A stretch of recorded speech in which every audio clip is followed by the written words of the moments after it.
suis danseuse contemporaine, mais spécialisée dans la danse baroque.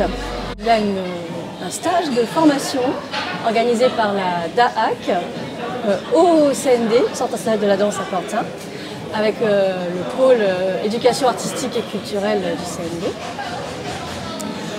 Et ce stage a pour thématique la trace.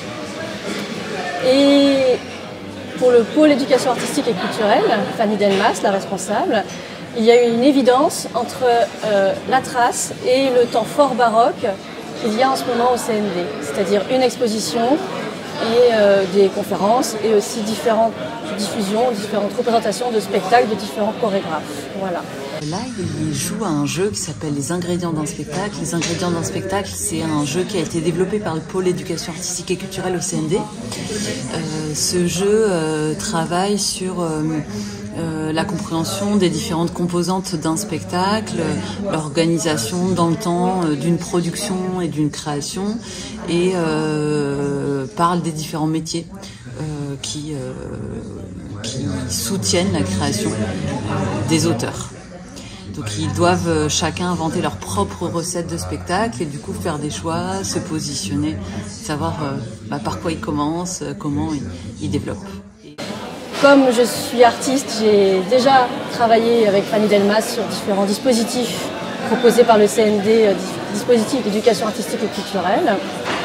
Et il se trouve que je suis en train de glisser tranquillement de danseuse à autre chose, en tout cas autour de la danse, mais je coordonne toutes les activités d'éducation artistique et culturelle au sein de la compagnie Fête Galante de Béatrice Massin. Moi j'ai beaucoup aimé apprécier et de découvrir qu'il y a aussi un formalisme d'écriture en danse construit, qui a ses vacuités, qui a ses injonctions, exactement comme en mathématiques, comme en grammaire française.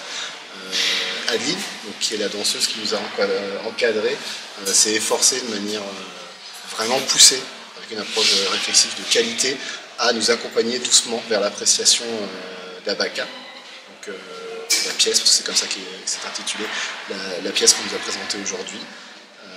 Et petit à petit, le voyage qu'elle nous a proposé sur un jour et demi, on l'a redécouvert pendant la pièce. Depuis des mouvements simples, écrits à l'avance, jusqu'à des petites phases d'improvisation à la fin, plus modernes, plus théâtrales.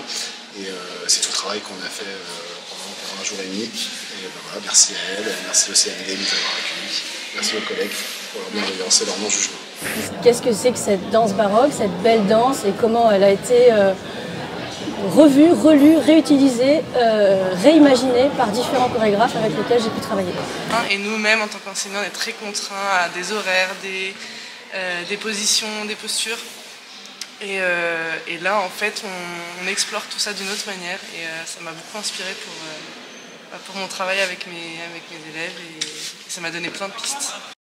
Les enseignants sont top, ils sont 22 et c'est quand même une chouette équipe. Il n'y a pas de frein, ils se lancent dans les choses. Voilà. Quand ils se sont présentés, ils nous ont fait part qu'ils étaient soit en projet de danse, soit le souhait de faire des projets de danse. Moi j'étais venu donc pour mieux enseigner la danse avec mes élèves, donc avoir du contenu pratico-pratique. Donc partir d'une écriture des élèves permettait de mieux se représenter le mouvement qu'on allait mettre en place sur la scène, et que grâce à ça nos élèves pourraient être davantage dans la création et la composition, plutôt que de les laisser en autonomie avec des mots vagues qu'ils devaient interpréter, qu'ils devraient interpréter, alors que soit leur cerveau n'est pas encore totalement ouvert à l'abstraction, soit le travail en classe est parfois difficile en fonction des lieux où on travaille. Je vais peut-être les guider un peu, mais ce qui est intéressant, c'est de savoir comment eux ils vont s'emparer de tout ce qu'ils vont vivre pendant 2 jours ici au CND.